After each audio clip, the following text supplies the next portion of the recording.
लूटना है तो कानून बना दो और दूसरों को उल्लू बनाओ कि हम तो कानून का पालन कर रहे हैं, भरे उसकी जेब कटे उसमें।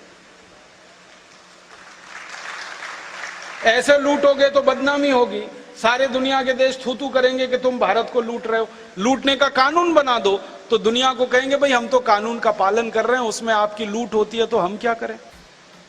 तो ये तो सारी की सारी कहानी है भारत के लूट की, यहां का पैसा वहां गया।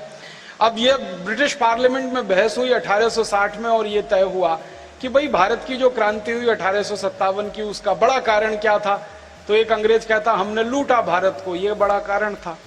दूसरा कारण क्या था, तो एक अंग्रेज कहता हमने मार मार के भारतवासियों को ईसाई बनाया जो वो बनने को तैयार नहीं थे, दूसरा कारण ये था। तीसरा कारण क्या था, एक अंग्रेज कहता हमने भारत की सबसे पवित्र गाय को कत्लेआम किया भारत में, वो बड़ा कारण था। आप जानते हैं सबसे पहला कत्ल खाना इस देश में 1760 में अंग्रेजों ने शुरू कर दिया था। कलकत्ता में गाय कटती थी और हिंदुस्तानियों की छाती पर छुरी चलती थी, गाय कटती थी। तो ऐसे अंग्रेज दस्तावेजों में, अंग्रेजी दस्तावेजों में ये कहानी दर्ज है कि एक एक अंग्रेज बयान दे रहा है और वो बता रहा है ये कारण था, ये कारण था, ये कारण था, इस कारण भारत में हमारे खिलाफ बगावत हुई। अब एक अंग्रेज प्राइम मिनिस्टर पूछ रहा है इन सब से कि अच्छा बताओ बगावत के लिए पैसा किसने दिया, धन भी तो इकट्ठा हुआ होगा। तो एक अंग्रेज जो यहाँ हिंदुस्तान में 17 साल रहा और किसी तरह जिंदा बचकर वापस इंग्लैंड पहुंच गया, वो कहता है कि भारत की आजादी की लड़ाई, जिसको भारतवासी कहते हैं, हम कहते हैं बगावत और विद्रोह, वो कहते हैं आजादी की लड़ाई, इसमें 480 करोड़ रुपए खर्च हुआ है और ये कोई मामूली रकम नहीं है। ये रकम कहां से आई, तो भारत के उद्योगपतियों ने दी, व्यापारियों ने दी, कारीगरों ने दी, किसानों ने दी, लोगों ने इतना धन इकट्ठा किया था इस क्रांति के लिए। इस 480 करोड़ को आज अगर समझना चाहें तो इसमें 300 का गुणा कर लेना, तब इसको आज समझ पाएंगे आप। इतनी बड़ी क्रांति थी 1857।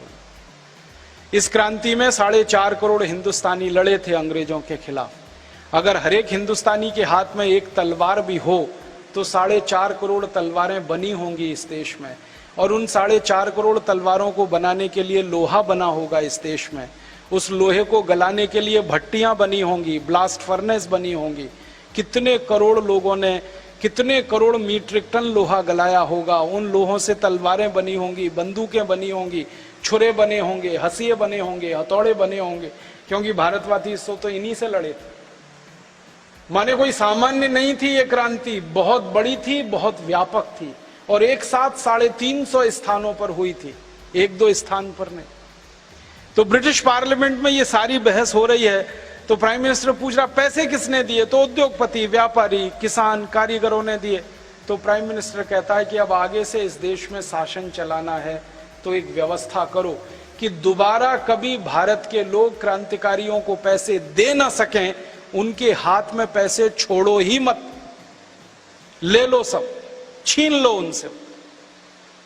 तो कैसे छीनोगे, टैक्स लगा के छीनो।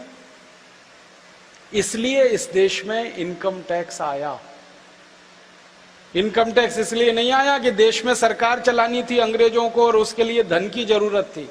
इनकम टैक्स इसलिए लाया गया कि भारत के नागरिकों के पास पैसे इतने बचे ही नहीं जो वो क्रांतिकारियों को दान में दे सकें, वो सारे पैसे अंग्रेज छीन कर अपने पास रखें, इसके लिए इनकम टैक्स आया। और इनकम टैक्स जब लगाया अंग्रेजों ने तो उसकी लिमिट जानते हैं क्या थी, 97%। माने 100 रुपए आप कमा रहे हैं तो 97 रुपए अंग्रेजों को दे दीजिए। और ये कहानी पूरी तब समझ में आएगी जब और एक जानकारी मैं आपको दूं। ब्रिटिश पार्लियामेंट में बहस हो रही थी और बात चल रही थी कि खाली इनकम टैक्स लगाना है या दूसरे टैक्स भी लगाने हैं। तो बात हुई कि भारत के उद्योगपति और व्यापारी कोई भी सामान बनाए तो बनाने पे ही पहले उनसे टैक्स ले लो। उसको उन्होंने एक्साइज ड्यूटी नाम दे दिया। आप सामान बनाएं और बेचने के लिए जाएं तो बेचने पर उनसे टैक्स ले लो, उसको सेल्स टैक्स नाम दे दिया। फिर बेचकर मुनाफा कमाएं तो मुनाफे पर टैक्स ले लो, उसको इनकम टैक्स नाम दे दिया। सामान को बेचने के लिए एक गांव से दूसरे गांव जाएं तो रोड टैक्स ले लो और टोल टैक्स ले लो।